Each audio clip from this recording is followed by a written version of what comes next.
தமிழ்நாடு ராமநாதபுரம் மாவட்டம் மண்டபம் அடுத்து மெரைக்காயர்பட்டினம் கடற்கரை அருகே இலங்கைக்கு கடத்துவதற்காக பதுக்கி வைக்கப்பட்டிருந்த 60 இஞ்சி மூட்டைகள் மண்டபம் சுங்கத்துறை அதிகாரிகளால் பறிமுதல் செய்யப்பட்டுள்ளது. மேலும் சமையல் இஞ்சி மூட்டைகளை பதுக்கி வைத்திருந்த வீட்டின் உரிமையாளர் குறித்து விசாரணைகள் நடாத்தப்பட்டு வருகின்றது.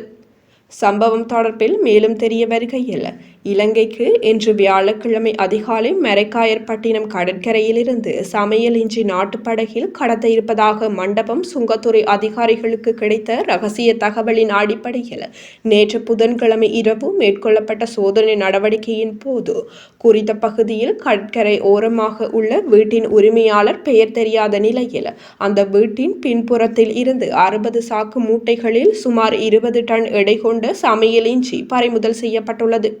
முதல் கட்ட விசாரணையில் சமையல் இஞ்சி கடல் வழியாக இலங்கைக்கு கடத்தவிருந்தது தெரியவந்ததுடன் இவற்றின் பெறுமதி 3 லட்சம் இந்திய ரூபாய் என தெரிவிக்கப்பட்டுள்ளது. இதேவேளை குறித்த வீட்டின் உரிமையாளர் தொடர்பில் விசாரணைகள் முன்னெடுக்கப்பட்டு வருவதாக தெரிவிக்கப்பட்டுள்ளது.